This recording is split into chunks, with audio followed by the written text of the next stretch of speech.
Boobies!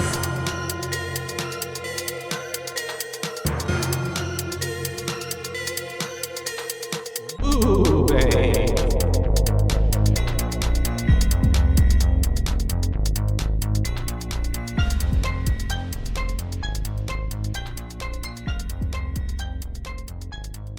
Hi and hello. Howdy, hey. It's me, Joshua, And I am Caitlin. and we're your Boobies! Boobies. Boobies. Yeah, And I we're like to sing here that with to talk you. about a boo. Wait, A a movie. boo. We're here to give I a was movie stuck some on booze. the booze. Oh, yeah. Literally. Oh, that has a lot of meanings. Stuck on the booze. And on the booze. On the booze. I like am stuck on the bottle. liquor. Yeah. That's right. That's the way I'm always saying, like, Wine well, I'm going to take a bottle. little break. I don't need a drink this week. And then bam. Yeah, when I went to the happens. doctor the other day, he was like, "You're still not drinking as much?" And I was like, "Yes." No, but last week was my birthday. Comparatively. I mean, yeah. And so I was like, and he was like, "No, that's understandable." And I was like, "Thank you. Thank you, long baby, you know." Yeah. Yeah. You I mean, know. that's not so bad. As long as you're not smoking your lungs out black. I'm not, but now I am taking Adderall. Mm. So I'm going to be methed out. That's okay. Yeah. I want to see it. I was scared that I would get meth face. But I don't that think it comes works from that smoking. way. Yeah. Yeah.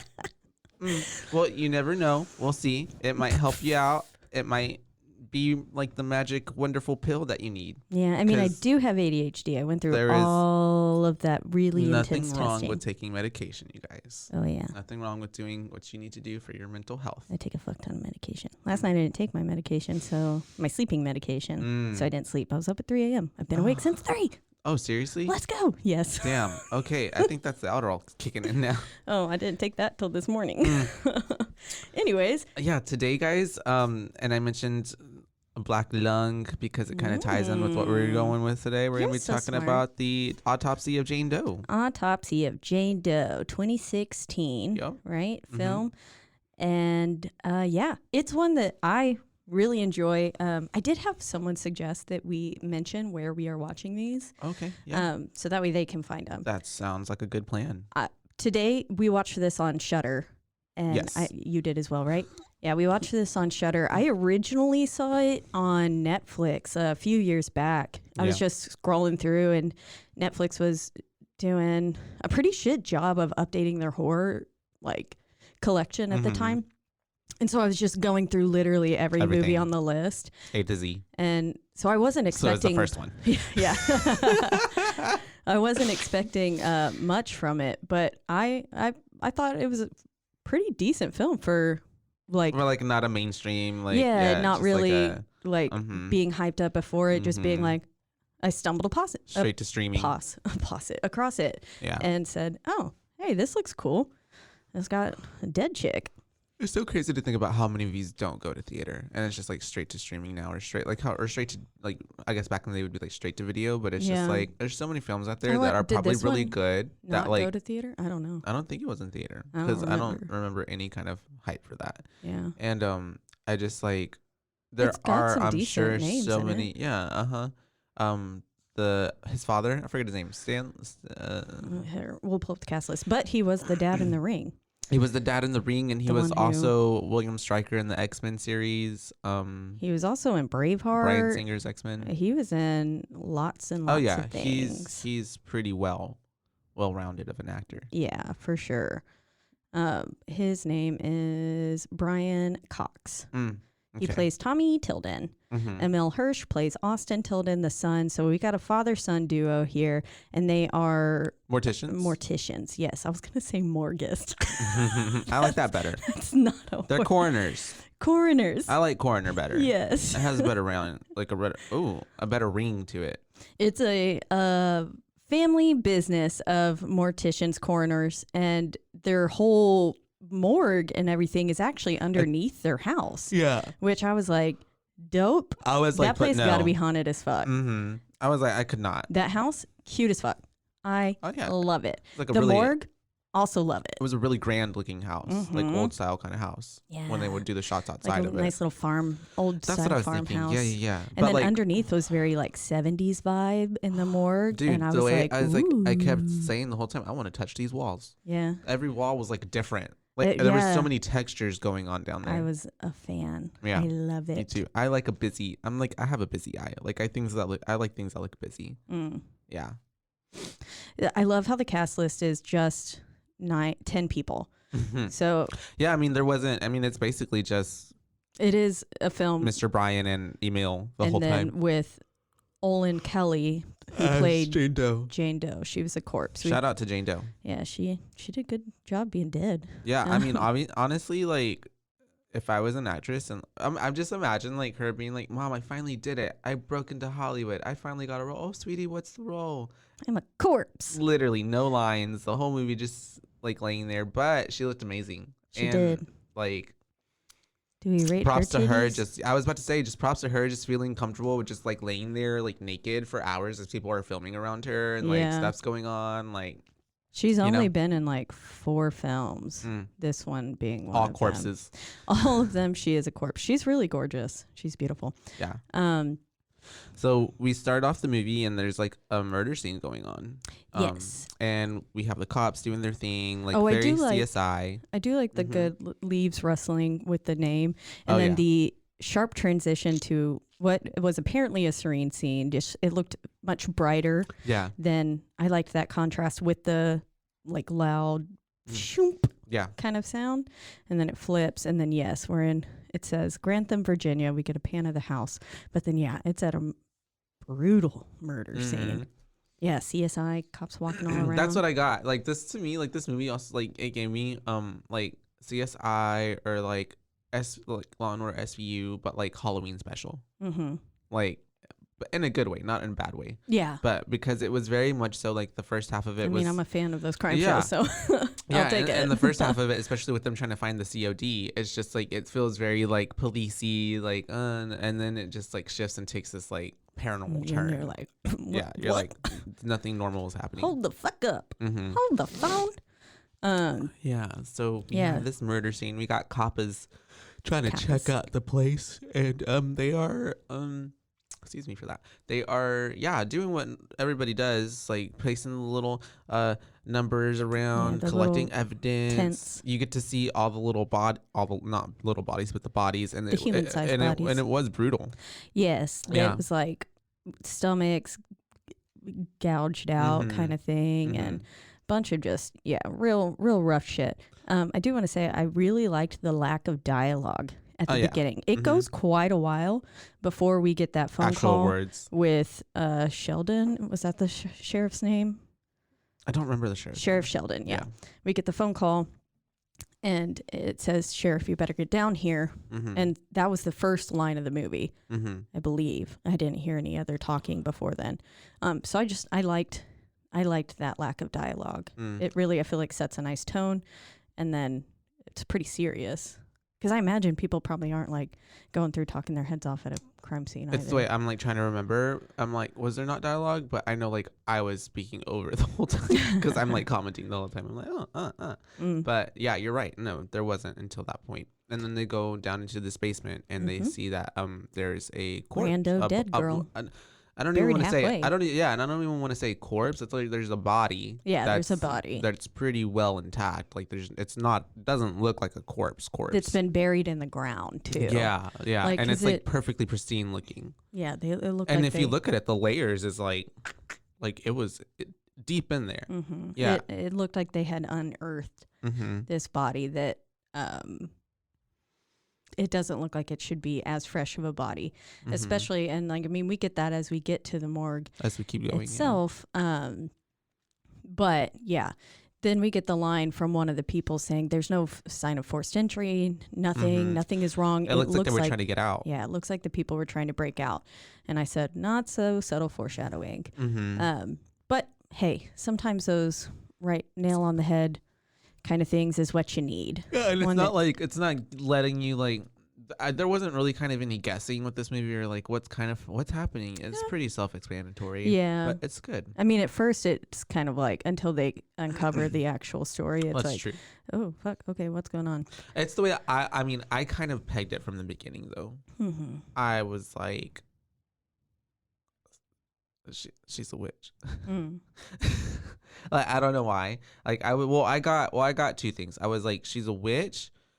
I thought she's the killer. Like she's gonna do something bad. Yeah, that part was very clear. Or I thought cult. Like I got cult vibes. Yeah, I just at first I didn't get witch until the hex bag came out.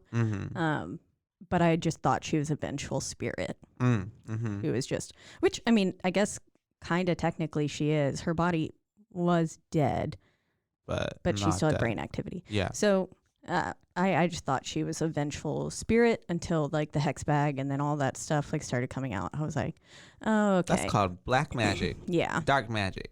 But then so from down there we get to the morgue and we get all the just cool. We get to take in the cool. Yeah, the scenery of the morgue. The morgue's pretty cool looking. We're like getting to lots of blue tones, but then like nice. There's some pretty dark, deep browns and reds in there too. There's a lot of contrasts. Yeah. And I like how you said 70s. I pick up that vibe. Yeah, like it's definitely feels like it's really dated down there. Yeah. Like it's a time capsule. And I love it. Would live there. And then so I had seen this before and I loved some of the corner mirror scenes. I don't know what that thing is called. I don't know. It's just that mirror that's placed on the corner of like hallways and stuff. Oh, yes, I know what you're talking about now. I was like, what? I didn't understand what you said. It's typically in like hospitals and stuff like that. So you can make sure you're not going to run into someone as you're like rolling a body or something down the hallway is what I imagine they're mainly for. And so like whenever they did this first pan in on the corner mirror, I was like, yes, that's like a subtle nod to one of my favorite scenes. But then they really kind of go overboard on it. We're like maybe 10 minutes in at some point, and then we've already got like 3 pan-ins on that same mirror with really nothing. So they're kind of faking you out a lot.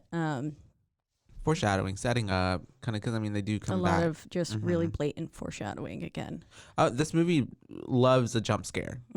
This movie loves a jump scare. And I thought they did a good job. For most of them. With them. I didn't think any of them were really The first cheap. one got me. It's when she comes up to him. Oh, yeah. Yeah. So anyways, we then go to the morgue and we get them in action. We've got Austin and Timmy, right? Is that his name or is it Jimmy? Tommy. Yeah. Austin and Tommy. They're working on a burn victim. And she looks pretty gnarly. I put crispy. That's graphic. It's pretty graphic, you guys. Yeah. If you don't like, seeing like pretty graphic, like I don't want to say bloody, but like they just look like they're dead. They're in brutal ways. Coroners. They're slicing and dicing. Yeah, and that too, taking out body parts. If you've got a weak stomach, squeamish, not the movie for you. I put, thank God I'm not eating oatmeal. And then I put, psych, it looks exactly like the strawberry jelly on my fucking burnt toast. So yeah, I made myself a little like, but I was eating too while I was watching it. So I liked the transition though there, because then they're kind of like jamming out. It's like you can tell that like they're not fazed by this. Yeah, like, they're used to it. This is their normal everyday life. And so they're just going at it. And I liked that transition to kind of that more upbeat atmosphere. Yeah, and then also as they're looking through the burned body, it's kind of giving Tommy's like, it's like a teaching moment for him to Austin. And also it's just like, it really sets up the tone of like the cause of like what you think the cause of death is not always probably the cause of death, because there's always something like secret or hidden, or you got to really like he has a line that says everybody has a secret, some people are just better at hiding them. Exactly, yeah. And so that guy's cause of death was not being burned. He hit his head, and then that's why he died. He had a subdural hematoma. That's what it was. And so they found that, and then they were like, oh. So we get, and also it gives me the vibes that he's essentially prepping his son to take over the family business. And as we see a little bit later, Austin's not necessarily wanting that, but I feel like a lot of that was maybe some pressure from his girlfriend. Yeah. Because it was clear that he enjoyed it. Yeah. Like, had a, not like, people who get into be coroners and stuff, they have a certain fascination with it. I'm sure you have to like it somehow, because otherwise who's just there slicing up bodies? A sort of passion, because otherwise no sane human being is just going to be like, yo, let me chill with this dead body for 9 hours as I a corner shop. I'll just try that out for a few weeks. That's cool. No, yeah. There was at one point when Tommy leaves, he says to Austin, he goes, hey, do you mind locking up and stuff? Are you good down here? And I was just like, I could not. No way in hell would I be down there by myself. Absolutely the fuck not. Yeah, I don't think I could be around dead bodies like that all the time. I don't think it's like more of a scared thing. I think it's more of like an emotional, like mental thing. Like, I just feel like I couldn't handle. I mean, yeah, you would be constantly thinking about death. How these people die. Yeah. And I was like, And as Austin is, he wants to know why this happened to some people. And his dad keeps telling him, like, it's not the why, it's the how. Yeah. And that's it. And that's all our job is to figure out. He says, leave that stuff to the sheriffs and to the shrinks, he says. And so he's just saying, keep it pretty logical. We can't really afford to get some sort of an emotional attachment or anything to these victims. It's just another body. It's just like, and it's also like their job, like you said, it's like, is to, because in a way they're like honoring these people, like to try to solve like, this is how you died kind of way. And it's like a disservice, I guess, if they try to like spend too much time or like delve deep into one body, because there's so many other people that are dying that need this. So, like, so yeah. They gotta keep them moving. Yeah, like a factory.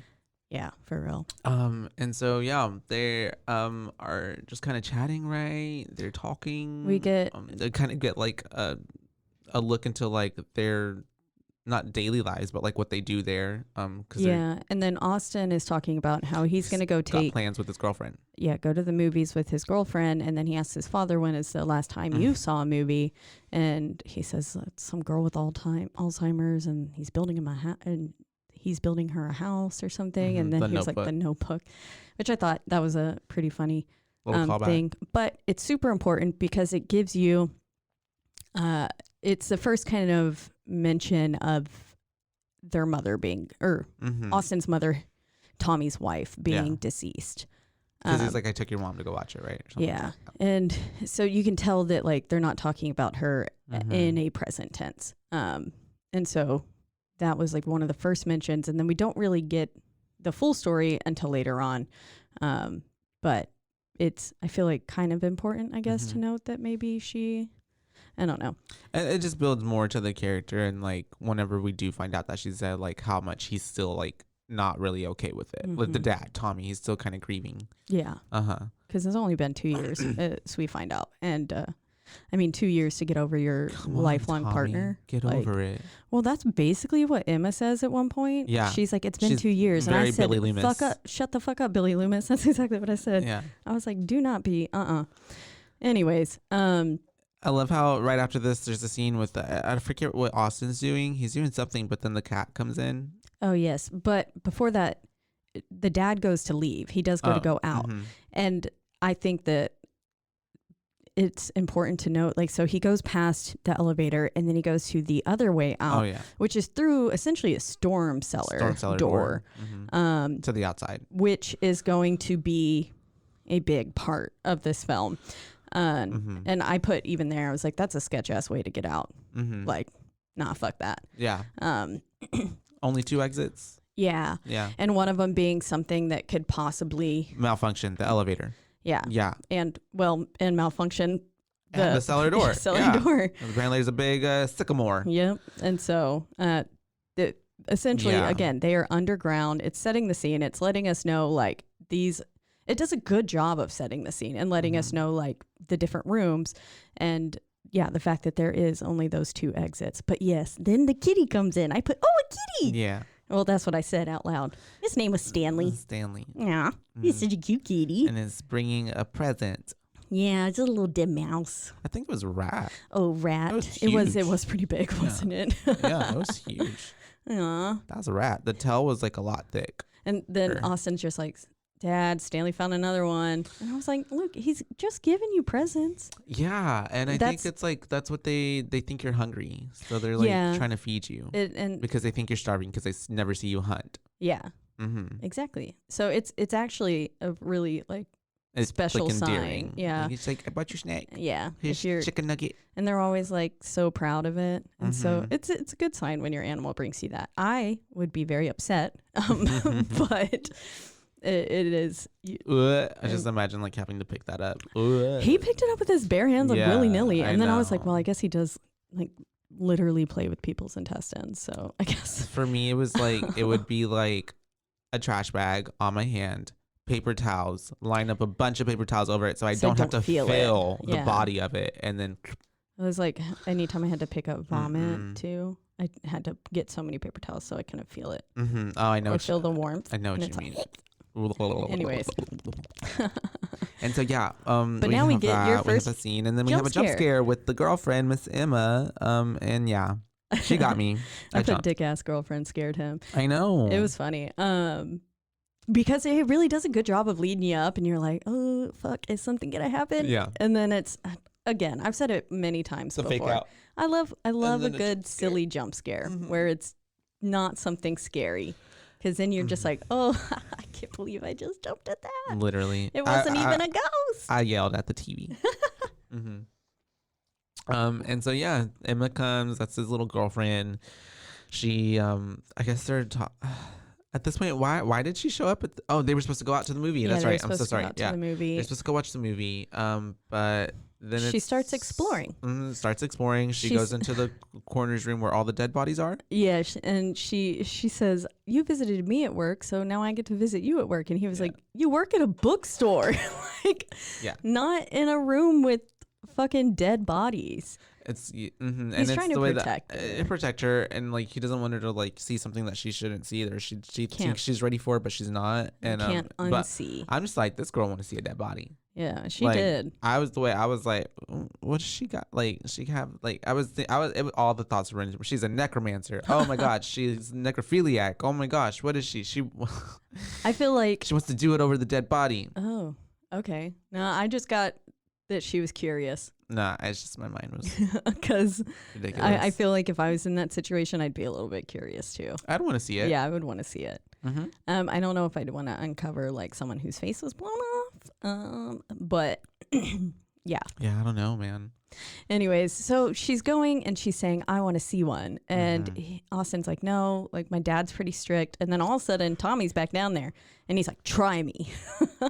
And so he's essentially he's being and he's egging dad. It on. Yeah. And he's just like, wants to give her a good little spook. And it's the way that he keeps making these silly faces and like, he was just having a good time. And so I thought it was a kind of fun scene. And so they end up opening one of the doors. We see one person that has, they died of some sort of. Oh, the older lady? Yeah. I can't remember. I don't know if it necessarily. It's something with an M, but I don't know. It was on what's the tag? Oh, it said it in I saw it in the subtitles. They said it real fast, but I don't remember what the fuck it was. But then she's like, I don't want to see that one. I want to see the one that's in here.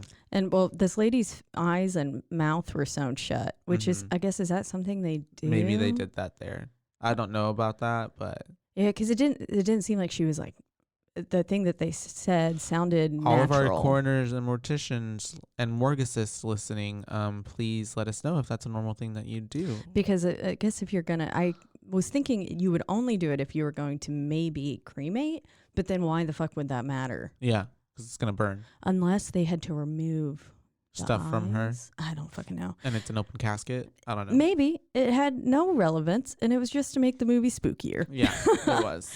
That could be it. But yeah, she says, I don't want to see that dead body. I pointed to this one. And Austin had intentionally picked the one next to it. Yeah, because he knows what was on that one. This body was pretty roughed up. It's the way though the whole time I'm like, I want to see it. I want to see it. I want to see it. And then, so it's a body, and they're trying to tell her that like this guy shot himself in the face. And so, but then really he didn't. He was actually poisoned. And then they attempted to make it look like he shot himself, but then they found as we said, everyone has a secret, and he found the trace of strychnine in his system, and it showed that he was actually already dead before his face was blown off. And someone tried to make it look like a suicide. Yeah, and that's the way she's like, but why would someone do that? And once again, he's just like, we don't do that. Yeah. He said, you sound like your boyfriend here. But this is one of my favorite parts, I think, throughout the whole film is, I guess, back in the day before they had really good ways to tell whether or not somebody was actually dead, like kind of like a Romeo and Juliet. Or someone comes back alive. Fogged mirror kind of thing. Yeah. They said it was really difficult to tell between a comatose patient and a actual dead person. So they would tie a little bell to the toe in the event that it started moving again, and it would be like, ring, ring, I'm still alive. You should have brought a bell. Bring out your dead. I love the bell sound. Yeah, I did too. I thought it was a wonderful... Great way to play up in the movie, like, and to build, like, drama and anxiety and, like, induce, like, all these feelings in you when you start hearing that later on in the movie, because you know what it means. Yeah, exactly.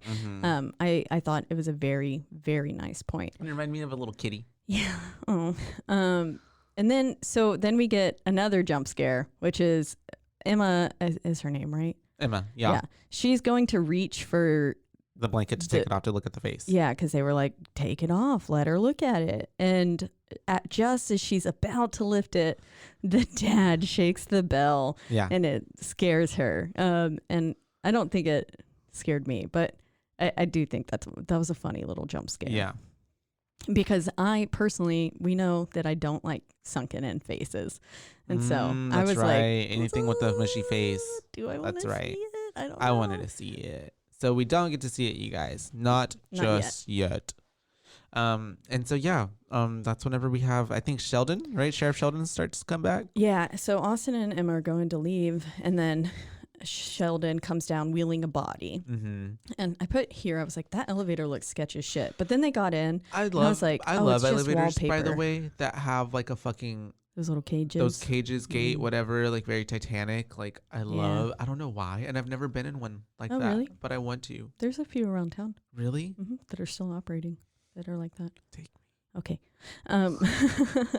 But yeah, I realized later it was just wallpaper, but I thought at first it was like peeling rust, like when there's just rust and it's too patinaed and too old, and that like the metal original coating starts flaking. That's what I thought it was whenever they passed it the first couple times. And then they got in. I was like, everything else looks so cute, and then that elevator looks sketch as shit. Yeah. And then they got in, and I was like, it's just like a nice little wallpaper. And then so they're going upstairs to leave, even though, like his dad said, it's okay, you can go, even though a fresh body was just rolled in. And this is where you can kind of tell that Austin has a soft spot for his dad, because, if you have a nice, healthy relationship with your family, that's a normal thing. Yeah. But this is where we get a little bit of the tension between Emma and maybe the dad, because it sounds like he's supposed to go off with her to do something, to not be here. Yeah. I don't know if it was college or whatever, but not college, because he was drinking age and everything. So I don't know. But I guess maybe just leave this town. Yeah, go live life, a different life. And so, but then that's where Emma says, like, he doesn't need your help anymore. It's been 2 years. And I was like, bitch, do not suggest that dad needs to be over his wife's death in only 2 years. Losing your lifetime partner is not something that you just like bounce back from. I don't care. And then especially one that died of suicide. Oh, yeah. She's just like, her vibe is very like, she's self-interested. Like, and just, a little bit was not mad. Like wanting to, make a life of her own with him, but more so for her, not necessarily like thinking of what's best for her boyfriend. I feel like she was putting ideas in his head and was like, this is what you want, but it wasn't what he wanted. Yeah. So, anyways, That's what happens. but this is where he's like, you know what? I really need to be down there with my dad. Come back at 11, which is a really important part. Come back at 11, and then I'll be all yours. We can go catch a late showing. We can grab a drink at some place. And so that's when I was like, okay, maybe not college, and then also he's like a certified coroner. Yeah. So I was like, I don't know. He had to be in like his early 20s. Yeah. 23, 24. And so, but come back at 11. I put, well, she's going to die. Yep. She's going to die at 11. But on the dot. So then we go back down to the basement. Yeah, and we're there with Morgie. Oh, cute. What's fucking Tommy and Sheldon are looking at the body. He's Jane bringing Doe him down. And then we get a lovely pan in on Stanley going. Yeah, Stanley knows what's up. And I was Stanley like, the kitty. As my faves on Two Girls, One Ghost always say, trust your fucking pets. Trust your pets. If that cat knew that something was up, it was like, They can sense evil. Fuck this shit. We out. Yeah. And Stanley's saying, we gotta get the fuck out of here. What are you doing? Get her out of here. And he said, man, he's been grumpy as of late. And I was like, or he keeps getting grumpier or something like that. More testy. And I was like, no, Stanley is sweet kitty. I also just love that he has like a little old man name. Little Stanley? Stanley. It's cute. It's cute. It is cute. A cute kitty. This cat stole the show. Well, and as we know, you have a soft spot for cats. I do. Yeah, a little bit. I love cats. And so, we have the body now, which we get a good shot of her again. And, man, she's pale. She is white. She is. She looks ghostly. Porcelain. Yeah. It's just, which I'm sure is what they were going for, but it's just like, man, and it's the way that throughout the whole movie though, like, did you notice she kept losing her whiteness, like her paleness, like she was getting more and more colored? I think because quite literally, I think she was coming back to life. Yeah, I think she was draining life. But or at least that's kind of what I got from it. Yeah. Anyways, but I did make a note that the soundtrack is fun here. I really like the mix of upbeat music, and then of course we know that I'm a fan of when we've got a really happy, seemingly happy song that's the one that kept playing over. Fuck. Yeah, the Sunshine song. Yeah, I call it the Sunshine Devil song. Yeah, it was you let something let the sun shine in, and we keep playing on the radio, but it was saying like nothing but don't frown, and it mentions the devil in there at one point too. Daddy Satan. Yay. And so we have them kind of going over the body already. It kind of just jumps in, right? Yeah, and they're filming for, I'm assuming, what is legal purposes. I'm assuming maybe every personal purposes. Yeah. Well, I mean, it could be for teaching and instructional purposes, but I feel like it was probably, especially because it was a crime scene thing. Yeah. They have to film it to make sure that nothing is botched and or just no foul play comes in. However, it would have been great if they could have had some nice evidence of what the fuck happens, but that does get destroyed. So, the camera. Yeah, you're right. So they're going over the body. She's like colder than a normal body. She has no rigor mortis. So they're just noticing like they're trying to place basically like how long this person's been dead, because the Sheriff Sheldon told them that she had to have died like that night, right? Or like a day or within the day. Yeah, they were assuming that she was murdered at the same time at the crime scene. But then he had also said maybe someone had dumped her body there because someone else, I think he said, was like came in and possibly killed all of them and dumped the bodies. So he wasn't really sure at this point, and he was really, really, really relying on Austin and Tommy to make that call. So like the ambiguity was like really high. Like they were like, I don't know, it's vague. She could be a week or 3 days, but I mean, I don't think anybody assumed when we find out how long she's been dead. How long she's been dead.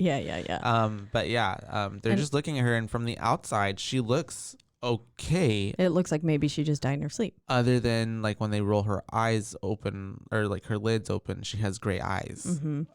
I like throughout this entire scene too. Tommy is still instructing and teaching because at one point Austin's saying subject in her mid to late 20s, blah, blah, blah. And then he was like, appears to be. We always say appears to be because nothing, as we turn out, especially nothing is as it seems. And this is clearly not a normal dead body. I like when he opened the eyes and then the dad looks and he goes, oh, was not expecting that. Literally. I was like, that's kind of funny. They're great. Because, it was weird. And then they keep, as they're going through and stuff, her wrists and ankles are completely shattered. It fucking, when he was pushing on her ankle and you could just see the bone shard. I was like, ugh. At first I thought like, oh, there's something in there. And then he's like, no, that's her bone. And I was like, oh, ew. I thought maybe at first it looked like it was just like mushy, like her skin was like super elastic or something. And then you see the actual like shape of something under there. And I was like, oh, and then he said like her bones and her wrists and ankles are fractured is what he said. And then Austin comes back and he goes, no, those are shattered. Like legit. And but then we get the first hint as to where she is possibly from because there is peat under her nails, both her fingernails and toenails, and it's all in her hair. And they said like she was buried in it. I don't necessarily know what peat is. I'm guessing it's some sort of soil, a specific that's what kind. I'm thinking, like for gardening or something. Yeah, because he said you could get it at the hardware, some like a garden nursery, store, a nursery. Yeah, I was like, I know there's a fucking word for it. And I love how they kind of give you context that he knows what he's talking about because earlier in the film, when everything's kind of starting, I think, or some point, they're doing a shot outside of the house, and there's a greenhouse.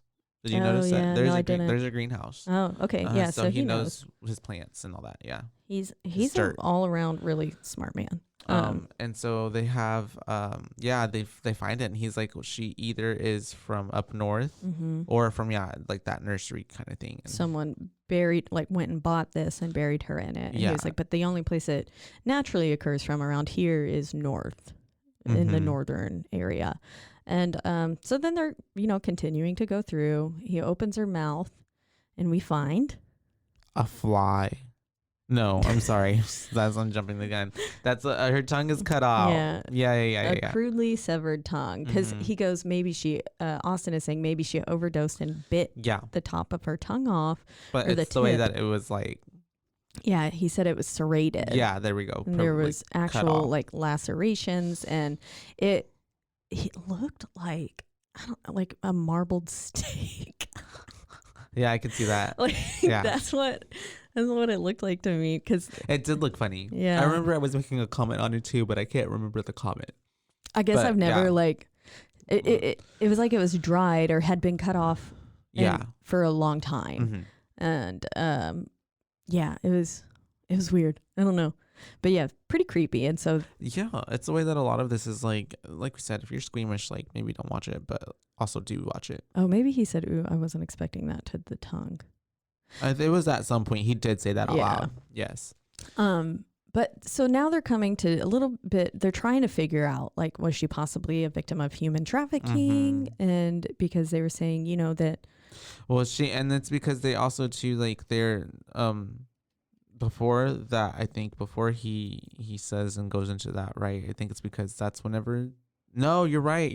Yeah, because he's talking about the case where he had these girls that he was working on their bodies, and their wrists and their ankles were tied together, and their tongues were cut out, so they couldn't scream and stuff. So he's saying, he's seen something similar before, but he is still acknowledging the fact that it's pretty fucking weird that no outward signs of, she has all of these internal energies as injuries, yeah, and energy.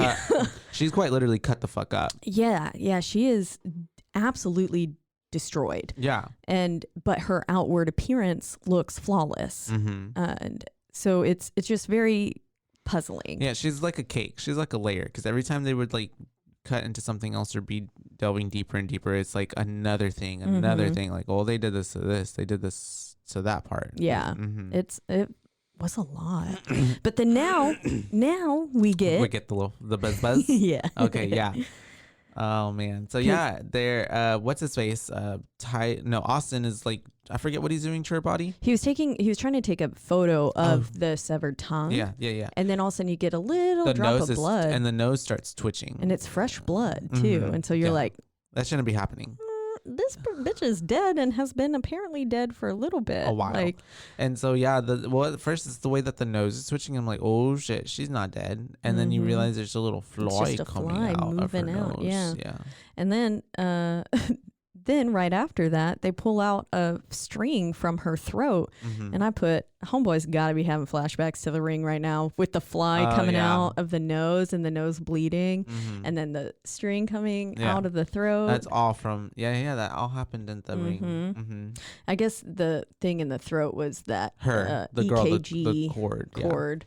I always, for the longest, literally up until we had watched it, I thought it was fucking hair. I thought it was Samara's hair forever. Yeah. And then we watched it and I was like, oh no, that's one of those little electrodes that they stick on the little round thing and goes to your head or body or chest. I don't actually know what they do.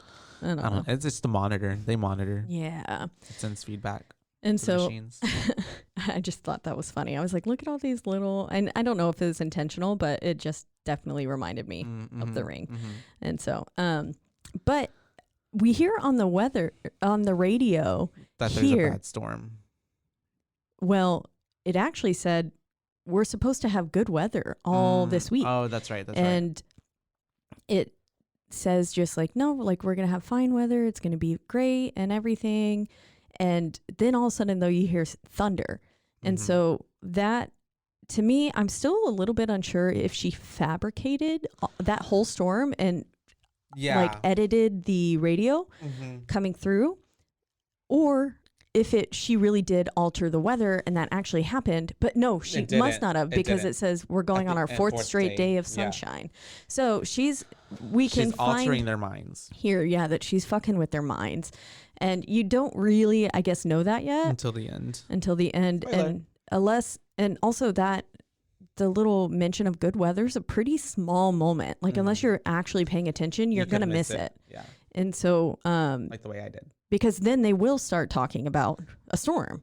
Yeah. And so she must be altering the AM, FM. I didn't catch that. I must have been talking over it. I didn't catch that part where they were like, we're gonna have clear weather the whole time, because then I just remember the next time I hear the radio and they're talking about the storm. Yeah. And then at the end when he's like fourth clear day, I'm like, oh wait, none of that was real. Yeah. It was all fucking fake. Yeah. Which is just crazy. Cray. And so it's the way they're looking at her body still. The fly came out, the little string came out of her mouth, and then she's also missing her back molar. Yes. Which they realize she's missing her tooth. Which they did have separately, right? They find it later. Oh, that's right. Yeah. Oh, yeah. But right now they're on the human trafficking like track. Yeah. And so they're looking into her vagina to see if there's any vaginal trauma. She's torn up in there. Yes. I remember he said that. They said it was like deliberate cuts, which is just like excruciatingly painful to think about. Yeah. Just to think about that. And he was like, taking swabs and everything. And it's just like, ugh. And then this is where we get the first crackling of electrics too. The lights are kind of starting to flicker. Things are not. And I guess you can assume at this point it's because of a storm. Yeah. You're like, oh, a storm's rolling in. They're underground in a clearly dated facility. It's probably not the first time it's happened. Yeah. Kind of situation. Because they just kind of... They're like, oh, the lights, go check the breaker box. Like, yeah. Yeah, they just kind of look at it and they shrug it off. Yeah. And then this is where we get with the AM, FM radios changing. And I put, like, we don't fuck with that. We don't, When that shit starts changing, you get the fuck out. And that's when it changes to that fucking creepy-ass Sunshine Devil song. And... yeah, it does. And then I think at that part... that's whenever the dad gave the dude, Austin, that vial of blood, and he goes to take it to the fridge. Yeah, well, I think he cuts her open. Yeah. He cuts her open, and then he collects the blood from, and even Austin, because before Austin said anything, I was like, I'm pretty sure dead bodies aren't supposed to like bleed. They're not supposed to bleed like that. That That's heavily. right. And it was weird because you notice like he cut her. He did that first Y, and then the first half of the Y, and then he did the other half, Yeah. and that's when all the She blood started went bleeding. out. And so it was a delayed kind of reaction, and it was like, whoa. Yeah. And then I like the scene of the blood draining out and going into that drain though. Yeah. That was pretty cool. It gave me very Blade vibes. Yeah, I can see that. Mm-hmm. And but then Austin says, do bodies normally bleed like that? And then he collects the blood and he goes and puts it in to the fridge. And that's the way I was thinking, like, he just put that right next to his Coke and like sandwich, like right next to, like, no, so nonchalantly. You're just gonna eat my blood sandwich. Oh. And then we realize that the blood is spilling. And and so the father, Tommy, says, because Austin says, do bodies normally bleed like that? And he was like, well, it's not impossible. And he said, occasionally, if it's a very fresh corpse, like dead, maybe 1 to 2 hours, when you do that, it's like pressurized essentially. And so then the blood just kind of goes out of it. And I was like, she's clearly been dead for more than an hour or two though. And that's the case that they know that she's, wasn't just murdered. Yeah. At least to them. Because they found her body like at the crime scene kind of this morning, and they've probably had her now for at least an hour. Some hours, yeah. And so it's like, I don't know. I feel like that gets rolled out very fast. Yeah. And so. But yeah, all the blood leaks out of that vial. Yeah, Austin's looking and he's noticing that there's blood like dripping out of the bottom of the fridge, and then he opens it up and it's so bloody in there. And it's the way that, like, I don't even think there was that much blood in that vial. I know. But I wondered, like, was it like it was acid blood or something? Because it ate and corroded through like the bottom of the vial and like just got everywhere. Yeah. Yeah. And it's the way it was funny to me because it looked like he was like trying to keep his dad talking, like clean it up so he doesn't notice that like I got it. Yeah, literally. It's fine. But then we get to the mention of her abnormally small waist. And this is the first kind of idea of how we get how old she is, because they said maybe it's congenital, or he said if you wear a corset long enough it could do this to you. And Austin goes, well, haven't corsets been like retired outdated, essentially for a few hundred years? And which is not the case. I mean, there are plenty of people who still wear corsets. I've got one on right now. But I think this was intended to show you just how old it ages her. This curse could possibly be.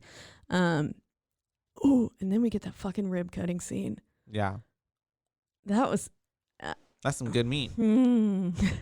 It looked like the fucking big old hedge trimmers is what it looked like. And then he's just going in there and just through the rib cage. The sound and then the face, like through all the bone.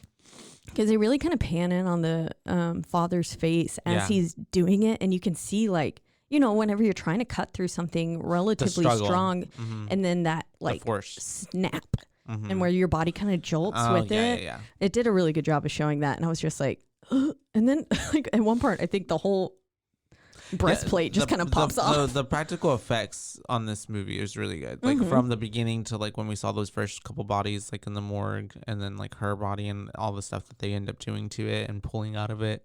Yeah. Really good. They did. And but anyways, yeah, that scene kind of got to me. I was like, ugh. Yeah.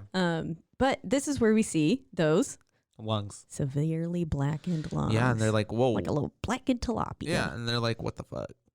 And he says she could have smoked 6 packs a day for 30 plus years, and it would never look like this. Yeah. Yeah. And he said with lungs this black, you would expect her to be covered in 3rd-degree burns and like just massive amounts of smoke inhalation. And he makes the comment, which I really liked. It says, this is essentially like finding a bullet in a brain with no gunshot wound, which is... which I guess is not entirely impossible. Like one could have healed over it. I'm pretty sure that's a thing. If like you survived, I'm pretty sure there's been stories of like people living with bullets lodged in their brain. What? I'm sure they're not like they have like, how does your body not even like have like repercussions? Like, I don't know. Like just living normal, weird. like just living normally. You know, I don't feel informed enough to Okay. tell you. That's why I'm about to like. Okay, all right, we'll Google. But it later. I feel like I've Yeah. heard cases before of, I mean, I know that that being like kind of a thing. or like bullets getting stuck in people's bodies. Yeah. Lodged. but I mean, yes, I imagine with the like metal and Oh, it's lead. so weird. That's like that a. is there lead in bullets? I don't know shit about My that. dad So. was in the Vietnam War and he got shot with shrapnel. Ouchie. And or like someone got shot next to him and like all the shrapnel went to him. I don't remember, but it's the way that just I mean I was still young, so probably like in the early 2000s, like his body was naturally pushing the shrapnel out. So like trying to get and the impurity it's out like after this is all not those supposed years. to be Yeah. here. And so he would show me, and like literally, like his leg would just start to create like a little hole. That's so And fucking like wild. I know, yeah. And then like the metal would come out, and he'd like dig in there It's and like like when pull your out the metal, body like a splinter or something. splinter, Yeah. yeah. But with How metal. interesting. Mm-hmm. That's crazy. Yeah, it was really weird. They would look like little like, and also they look like little like metal pearls. Like they were like round and like pressurized. Like yeah, it was weird. He would just pull them out. And they look like little BBs. How fun? Not fun, but Mm-hmm. how interesting. That's very interesting. Damn. But moving along, her internal organs we find have also been all cut up. She's got like significant scar tissue Everywhere. which you can see, like, you know, if you've seen someone who's got a lot of cuts on them or something, or was in like a bad accident, something like that, where they've got plenty of little minor cuts on them that, well, I guess weren't minor, because if they scar the way and push up like these ones did, that must have been a pretty deep wound at some point. And so she's just cut the fuck up. And and it's the way that then Daddy Tommy is like, whoever did this, like really wanted her to feel like suffer. Yeah. Like she was tortured. And then he asks Austin, he says, like, what would she look like? Like, given this. Her state on the inside, what would she look on the outside if it were to reflect that? And he was like, she would be like mangled and disfigured beyond recognition. Yeah. Which is, it's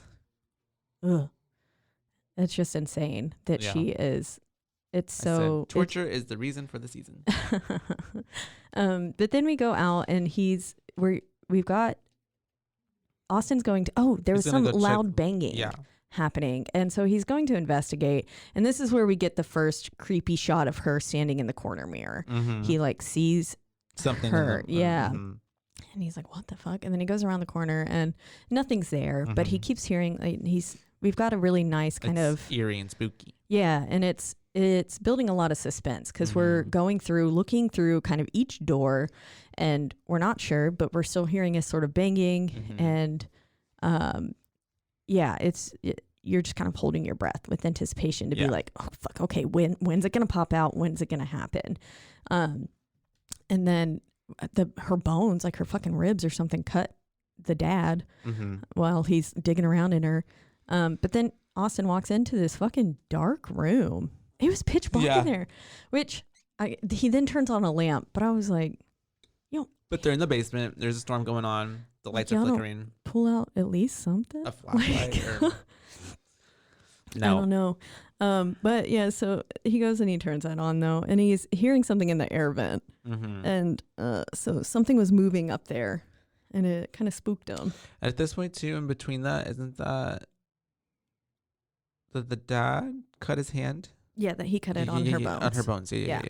Sorry. And then, but yeah, so he's looking up there, and he's standing on a chair because how else are you gonna reach an air vent?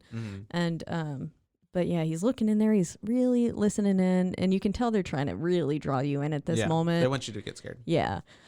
And then something's like kind of scurries past really fast, startles him, knocks him over, and then he looks through the like shelving and he sees a human, and then it turns out to just be his dad. Yeah. But I wonder if at first it really was. It probably was. Yeah. A daemon or something. A daemon. The witch. And so there he looks back into the air vent, the shaft, and it's we hear a little whimpering. And it's Kitty. It's Stanley. Poor baby. Yeah. I had forgotten about this part. Stanley was, I guess, attacked or like somehow like receiving these. He was like gutted. Yeah. His inside. It looks like he got like bit by a dog, and they thrashed it around. Yeah, he was pretty fucked. Like there was no saving this pet. And so Dad has to break his neck, which sad to see. Yeah, my head like misery. Physically went like. I couldn't watch it. I bet. It was just so sad. The poor baby, and then it's He kind of wastes no time putting him right into the oven. Right into the I was about to say kill him. Right into the what's it called? Crematorium. Yeah. Where they cremate. The oven. Yeah. I just called it an oven. Yeah. Yeah. It's a kill him basically. Yeah. I mean, it basically is. And so yeah, and it's the way I'm like, oh, that's the way he burned his wife. Like. Yeah. I feel like it had to be because he was so mechanical. Yeah, and then he's like, I need a moment. Yeah. I need a minute. Because I was like, this has got to be some sort of trauma or shock response right now. And then I was like, at least he asks for a minute. Because I was like, damn, Dad is like he's a little too logical right now. And I guess I can probably understand too why he didn't pick up on maybe his wife's suffering. Yeah. A little bit later too, because he is we're just looking at the facts. Yeah. Kind of thing. Analytical. And we're not asking all the questions. So, but yeah. So then at this point, Austin had left and he's going back, and the morgue doors, like that hold the little bodies, normal bodies, have opened on their own. And Austin's like, that's weird. That's not normal. And the lights have gone out again. We're going to die. But then we get here Dad did spook me when he came in. He was like, what are you doing? And I was like, it's a jump scare. It got me a little bit. Yeah. He's like a ghost. He just pops up. And so it's like half the movie is just his dad scaring the shit out of us. Everybody. But then we could roll credits because they then go back to the autopsy and he goes, this is stage 3 of the autopsy of Jane Doe. And so we got our title card. Literally. And I was like, yeah, finally. Nice. But they're continuing to cut through her and they find something inside of her. The flower. Yes. I forget the name of it. Jimson weed. There we go. And it's a paralyzing agent. But, I mean, who the fuck's using flowers to paralyze people? It sounds like a very 17th century thing to do. Right, yeah. But not a... Because like this day and age, it'd be like, there's a roofie in her. Yeah, exactly. Something like that. Or a chemical. Strychnine or something. Yeah. And so, but they pull out an entire flower and... Still intact. Just like still, And I think it's the way that... Is that when it's mentioned like her stomach acid should have... So this and the peat means this is, again, another thing that comes mainly from up north. And then they continue digging and, they find a little baby hex bag inside her. I'm not exactly sure where they pulled this from. I don't know if it was her stomach or if it made it to her intestine at this point. I think it was stomach because that's when he starts saying like her stomach acid should have like ate all this up. He was like, it's really amazing that it's still intact. Perfect. And so inside this hex bag is her missing molar, and it's basically just like a printed cheesecloth at this point, and it's got shroud. Some weird not engravings, like, but ritualistic like letter marking. Yes, markings. That's the word. Something. Yeah. It's like in a different language, but not. And they are seeing. It's it's like a puzzle. It has certain Roman numerals and words that aren't quite lining up. And they're like, what does this mean? And so they kind of they look at it a little bit, but they kind of and that's at that point too where I even was just more like, okay, I'm getting cold. Like she was a part of something she probably should have been a part of. Like what's happening? And they're saying this looks almost like it was a human sacrifice. Well, essentially all the hoops they had to jump through to do all this shit to her. Because this was with intent. Yes. Yeah. This was not like, oh, let's just willy-nilly do something to this bitch. Like, no, they fucking fucked her up. They wanted her to suffer. And then we get another changing of the stations. Yeah, the and radio station. It's some sort of And it's so creepy. song or a like a sermon almost, Yeah. and it says like you're not going anywhere. Yeah. And that's when pretty much All the Austin's like, and then it goes back to the creepy Devil Sunshine song. That's right. And Austin's pretty much like, And the radio's fucking creepy, and then that's when all the lights turn off, right? yeah. And there's more talk. Oh, it wasn't a sermon. It was them talking about the storm. It was them talking about the storm, Or and it's they're like saying, we're not as it's worse than we thought it was gonna be, or something like that. I guess we never Yeah. imagined it turning into this. Like, if it's you kinda- better not, like, if you're at home, do not leave. You're not going anywhere, is what it said. And then it switched to the Sunshine song. And so it's like, oh, this was clearly Yeah. a sign. And so he, at this point, is like, Dad, we should just go. Yeah. And then he was like, no, Sheldon needs this COD by Tonight. the morning. Yeah. Yeah. So we have to finish this. And he's basically like, we don't quit. Yeah. Once we start this thing, we've got to keep going through it. And so this is where they find that the entire inside of her skin, her epidermis, Yeah, literally. is etched up. It's filled with the same markings that were on that hex bag. Which is so good. I don't know how you do this. Like, Me- it's magic. Because, like, It how is. would you? Yeah. Yeah. It's literally witchcraft. Yeah. Black magic. And so I personally feel like it was probably those cursed, like those markings that were keeping everything inside and making her body appear normal. Yeah. And I guess essentially kind of healing her, but also not. So I don't know. Yeah. But at this point, they're starting Like- to ask a little. I'm sorry. No. Go ahead. They were just starting to ask a little too many questions, and so then casually, all the lights explode. Shit starts hitting the fan. Very Stuff- quickly. We're getting into the meat of this film. Because the lights turn off, and then all of a sudden you just hear like all these like little doors slamming and opening, and then they're like, I love how the Austin's lights like, what literally the explode. fuck? All of them. So they're like covered in glass, and I imagine there's got to be some sort of, at least some sort of pressure, because they're not little circle lights. Like they're those big fucking More sterile lights, yeah. panel lights. Yeah. And they've just exploded. And then, you hear all the doors opening, and you're just like, Yeah, you're just like, what the fuck? And then the character, even Austin, is like, what the fuck? And Yeah. then he gets up, and like they got a little flashlight, and he's looking around and just noticing that all the doors and to the bodies, like, they're gone. bodies are missing. So that's like, oh, fuck. And that's when they're finally like, okay, let's go. Yeah. And so I think the dad says, let's get the fuck out Yeah, of let's here. get the fuck out.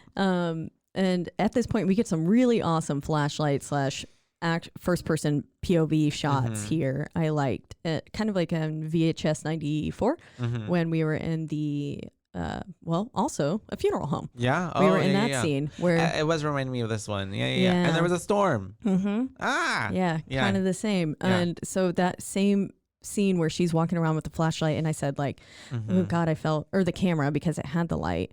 And I said, I felt so helpless because we were just there. Yeah. And this one does a good job of, I feel like, also putting you kind of in the film and making you be like, ooh, fuck. Because when you can't see and you're just relying on a little thing of light, it's scary. Well, that's this point, because you just know, like, man, these people are going to die. Like, I'm about to watch a murder. Yep. And so that's whenever they try to get out, they're making their way downtown. They are walking so fast. Paces pass, and they're homebound. They are. And so Except they're already home. it literally, And those faces are coming for them. they get to the cellar doors, right? Well, they go to the elevator first because the generator whirs on, and The backup. backup generator, and but it's not enough to power the elevator. Yeah. But then yes, they go to those cellar doors, and that's when they find a sycamore Tree Tree has is fallen fallen. and is blocking the exit. And they cannot get out. So they're hearing thudding coming from the morgue room. And then this is where we get the fucking bell The ringing. bells, yes, because So they're good. just there in terror, and they're like And hearing it's a not, noise. it's just like, I love how it's faint. ding, Mm-hmm. ding. Like Mhm. it's so spaced out. And then, it's very faint. Like it's because, It's getting closer. and this is a corpse walking towards you. So it's not, these things aren't moving like fast. Like they're just. And I love how he finally looks underneath the door, and then sees the foot. Yeah. Mm-hmm. So they go. Yeah. Ugh. Yep. And I'm like, they're zombies.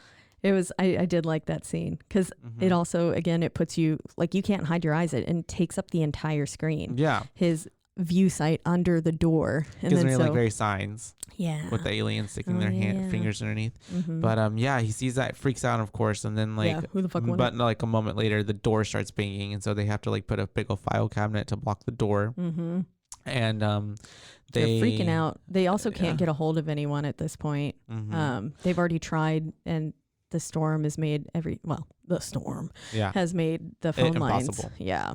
And it's the way that then Timmy's in the restroom while Austin's there having like this little monologue of like, I wanted to leave, we should have left, like this is and he sees a figure behind the shower curtain for kind of a minor jump scare because he's like, Dad, and then Dad opens the shower curtain, there's nothing there. But so then it's like, Dad gets attacked. Yeah, something like pulls him in and slams the door shut, and you just hear, well, I mean, from Austin's point of view, you hear, we get to a little bit see what's happening. Is literally getting thrown around. He's the getting walls, the shit beat out of mirror. him. Yeah.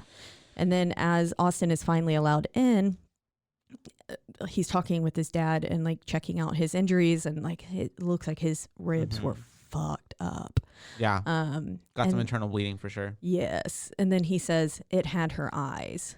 And so this is really at one point I guess this is where Austin finally like really says, I told you we need to get out here. And I was like, boy, this is not the time for I told you so's. Yeah. Like your dad just got seriously fucking beat the shit out of, and it's like, yeah, okay, well, clearly, we tried, but it seems like no matter what, at this point, you were fucked from the beginning. They would have never made it out. Yeah.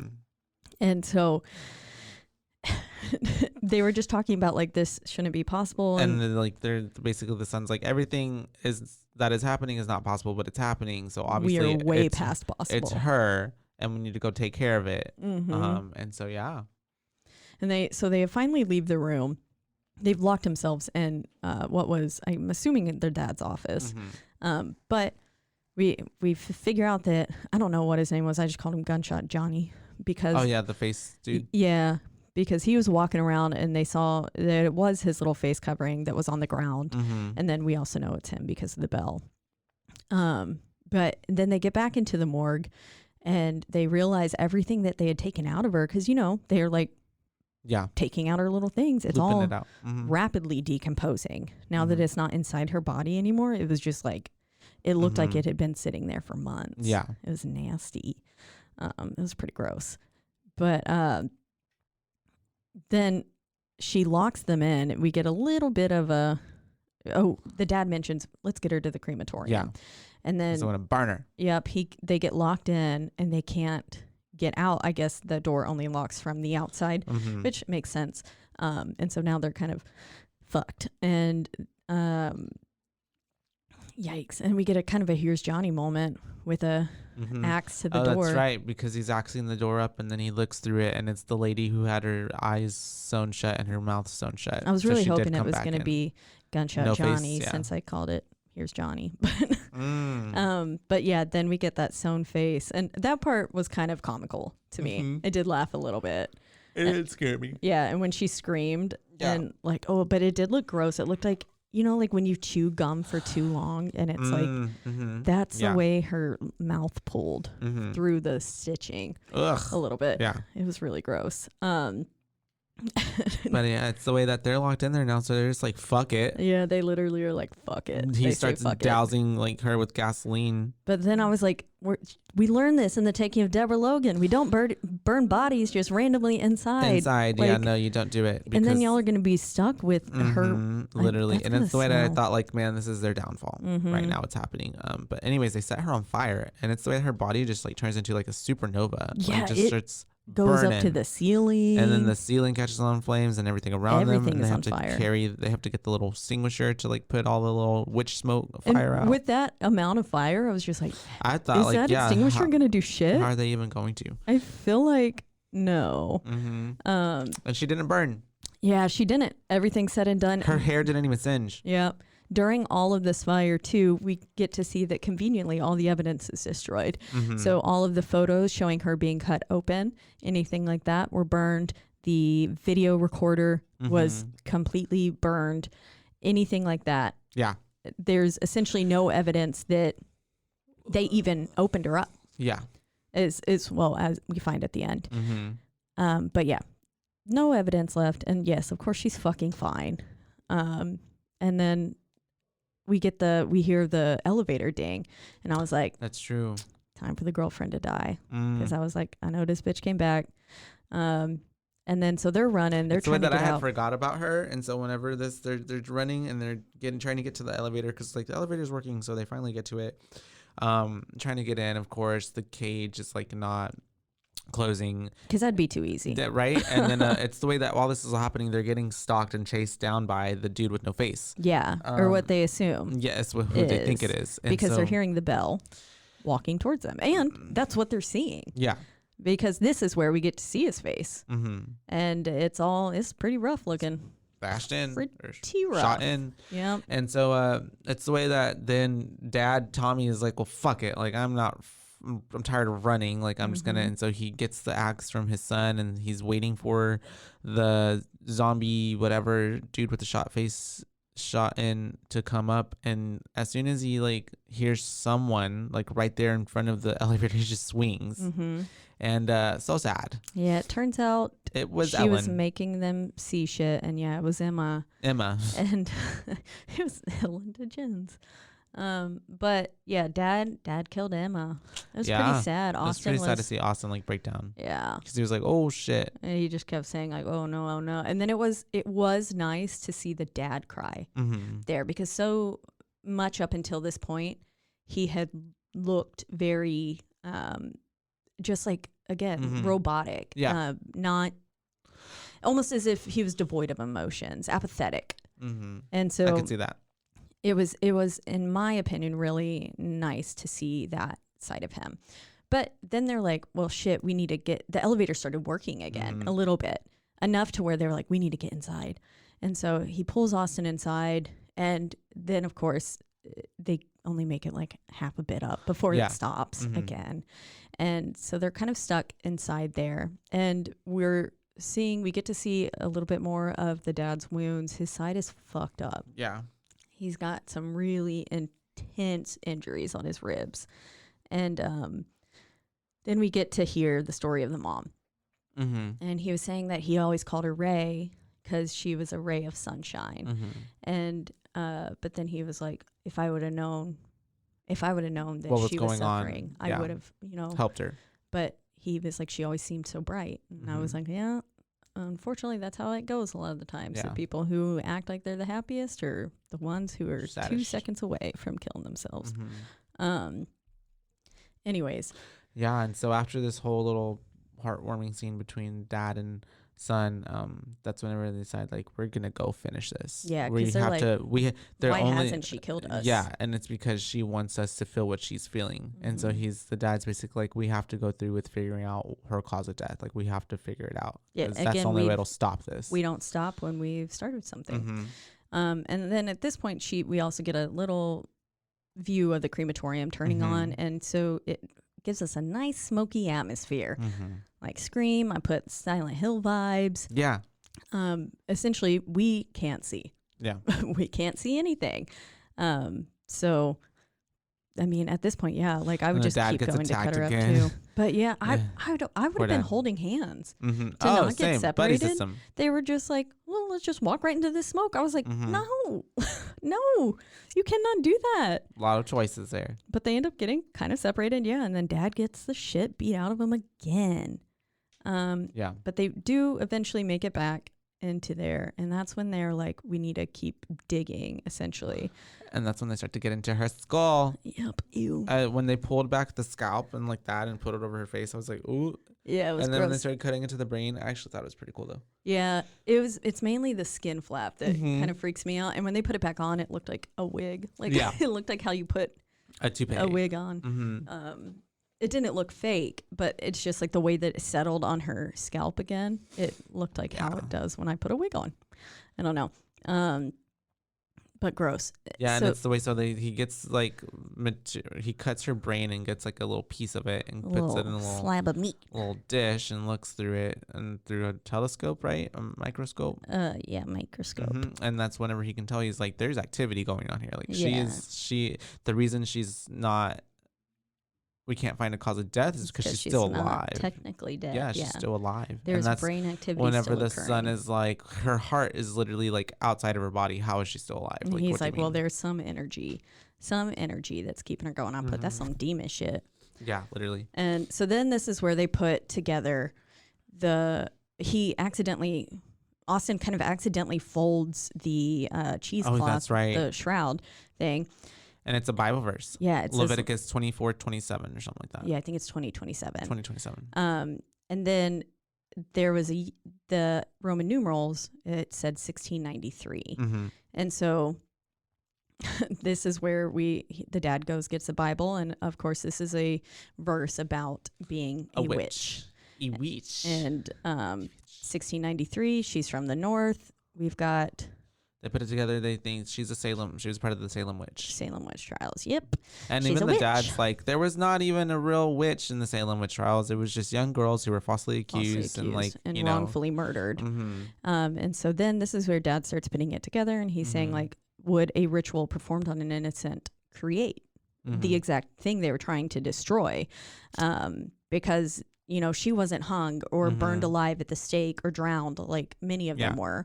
She had all of these other things done to her. Yeah. And then now what they did to her is in turn keeping her alive. So that way she can torture other people, kind of get her revenge. As revenge. Yeah. Curse.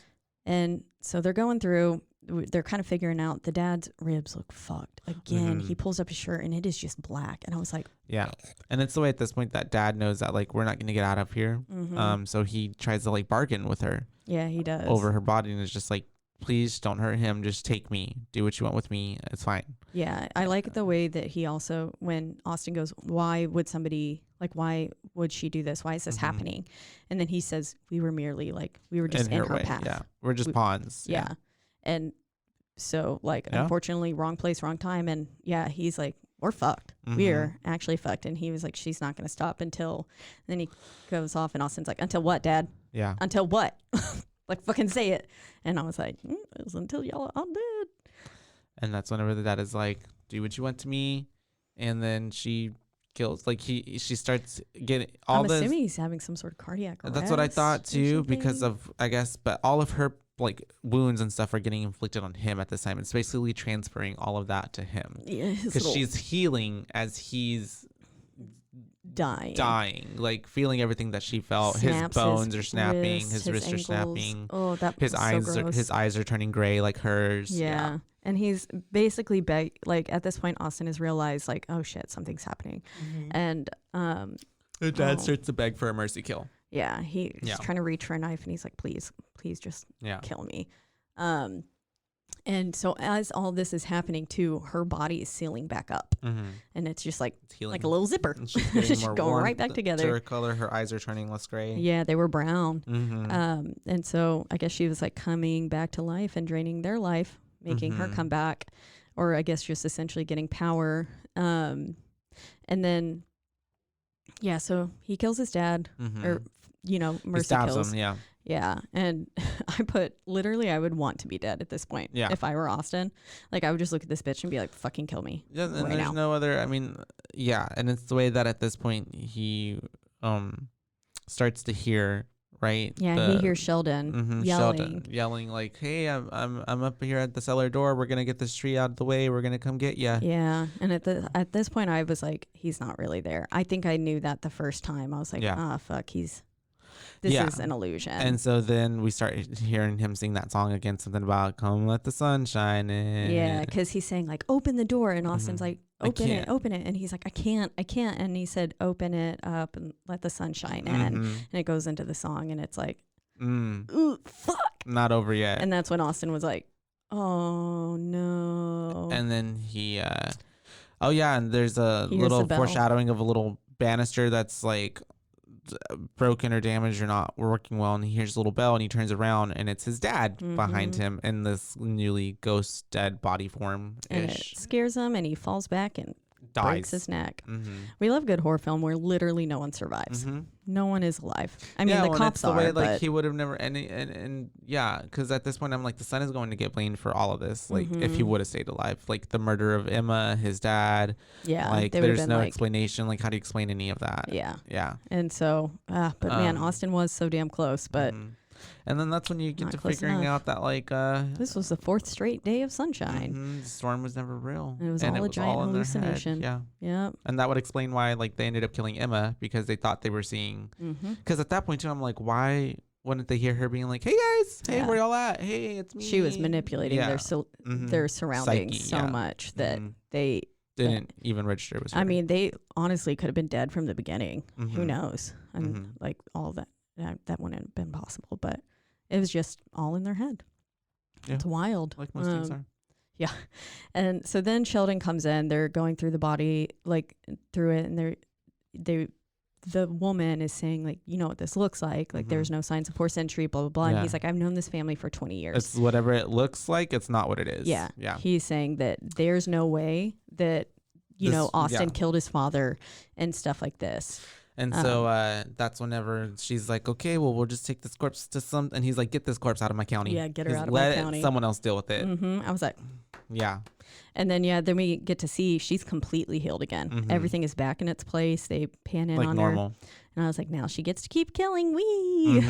And that's why I was like, she's just going to keep going on. And then it gave me very like Samara Ring vibes again. Yeah. Like, she's just going to keep killing. And I do like the last little scene of where it just kind of pans down over her body, and then a little bell jingle with her toe moving. Yep. Yeah. I was like, that was good. So that is the Autopsy of Jane Doe. What? How many boos would you give I'm this? going to give this rating of 3.5 boos. 3.5? Okay. It was solid. Yeah.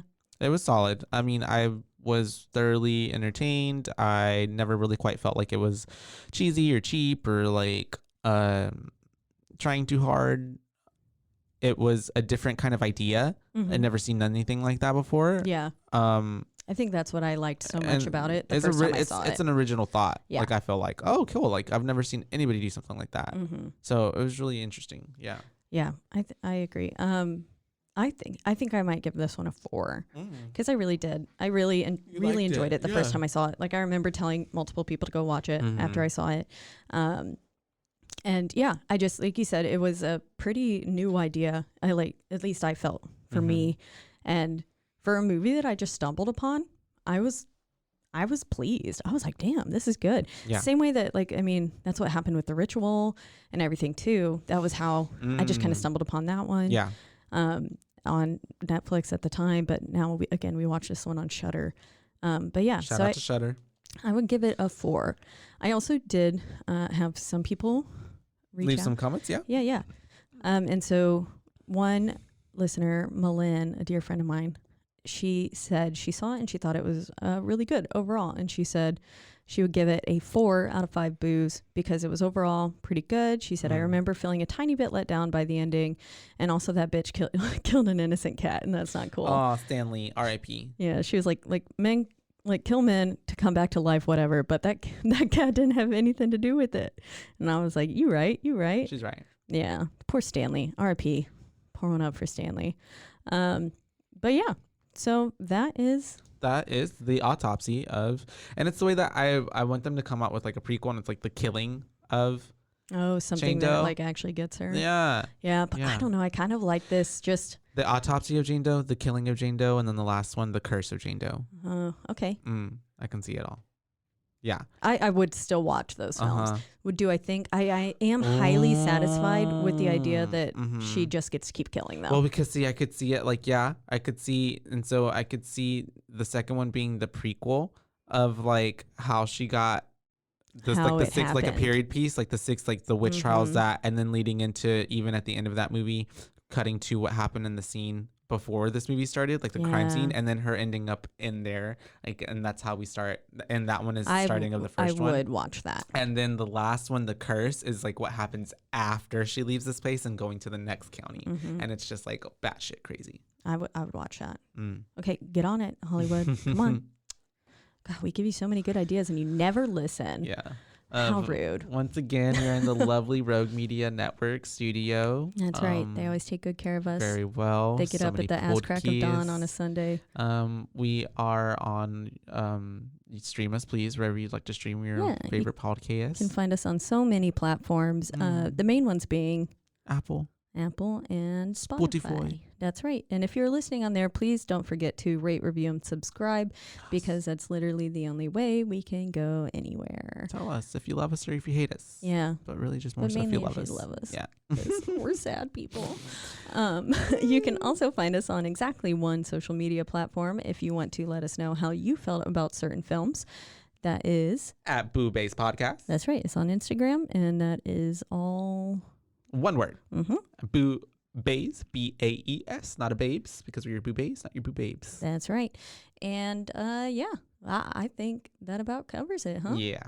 I loved it. That was fun. Good. Well, until next time. Yeah. Bye, Baes. Bye, bees.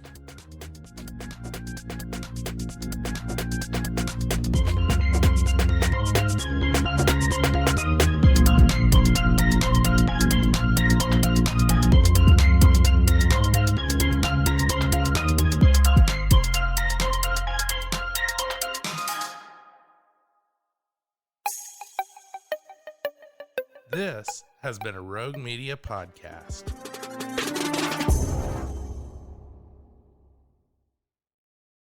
Why don't more infant formula companies use organic, grass-fed whole milk instead of skim? Why don't more infant formula companies use the latest breast milk science? Why don't more infant formula companies run their own clinical trials? Why don't more infant formula companies use more of the proteins found in breast milk? Why don't more infant formula companies have their own factories instead of outsourcing their manufacturing? We wondered the same thing. So we made ByHeart, a better formula for formula. Learn more at byheart.com.